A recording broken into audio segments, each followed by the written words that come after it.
Consent calendar, Michael Yee, speaking on item 4.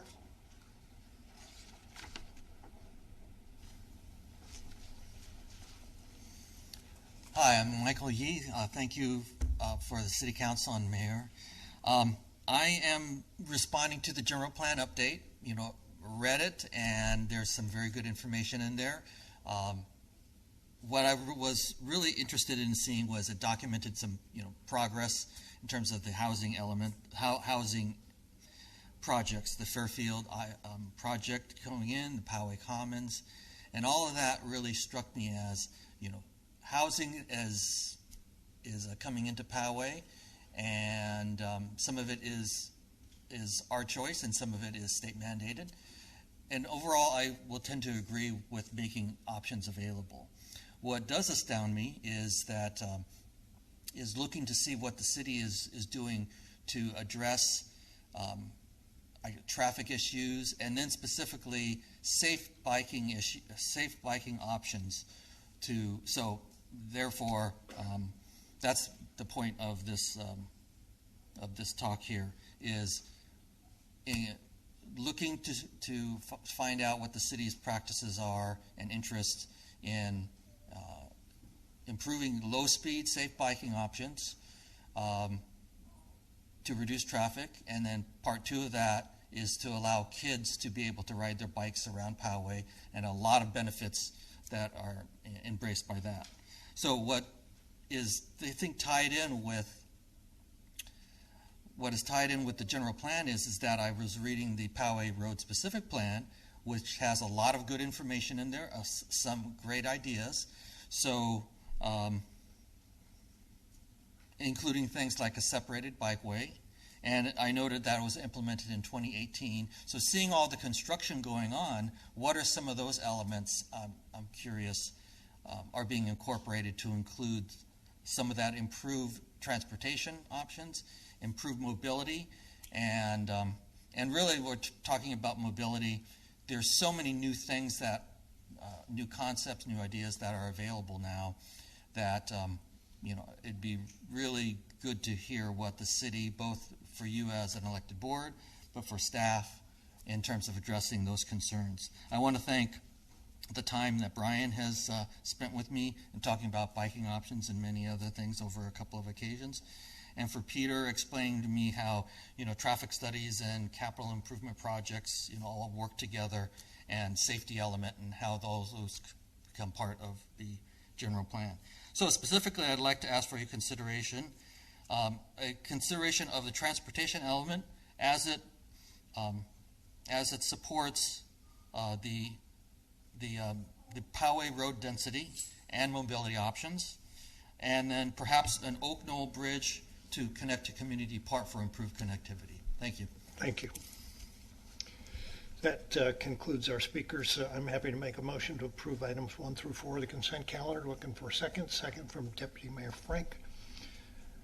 This is a roll call vote. Will the city clerk please call the roll? Councilmember Pepin. Councilmember DeHoff. Aye. Councilmember Edmondson. Aye. Deputy Mayor Frank. Aye. Mayor Voss. Aye. Item passes 5-0. Thank you. Moving on to item 5, public hearings, amendments to chapters 2.21, 13.12, 16.10, 17.02, 17.40, 17.46, 17.47, 17.48, 17.50 of the Poway Municipal Code, and the Master Fee Schedule regarding rehearing procedures and public noticing. I will now open the public hearing. City Attorney Alan Fenstermacher will present the item.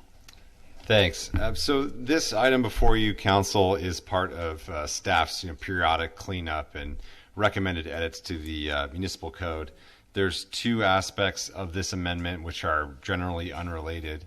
The first proposal, which is the vast majority of the edits, is simply removing the rehearing procedure. And what that is the procedure whereby after the City Council makes a decision, as the code currently reads, if there is new or different information that is discovered within 10 days of the hearing that could not have been presented to the City Council, and was not known or available, then the city council, a interested person can file an application for a rehearing that would come here to the city council, not for rehearing, but to determine whether or not a rehearing is warranted under those very narrow circumstances. And if it is, then there would be a subsequent public hearing where that matter would be reheard.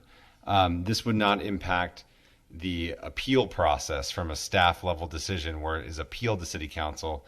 That still would remain unchanged in the code, as would the ability for city staff to bring back any items for further consideration or amendment if staff believe the need arose.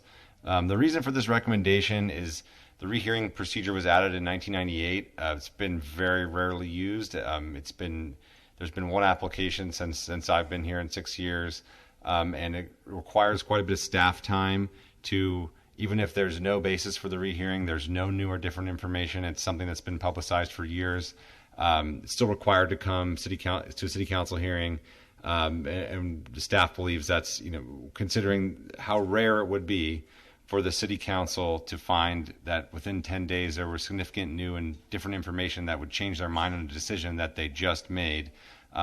It's not a good use of staff resources to have that procedure. So that's the first aspect of this proposed amendment. The second aspect is noticing. So under state law, under various, typically land use type approvals, you're talking subdivisions, zone changes, conditional use permits, and the like, state law requires a notice to be sent to all the property owners within 300 feet of the project. And so that's the property owners on the tax roll. Cities, the municipal code already requires a 500-foot notice. So that's above and beyond what state law requires. And what's not in the municipal code is a informal practice for the last several years that city staff has undertaken at direction from the council, which is to provide notice to all occupants within 500 feet. So that's, tenants or, business owners, people that aren't on the tax roll, which is often not who's actually affected by the project.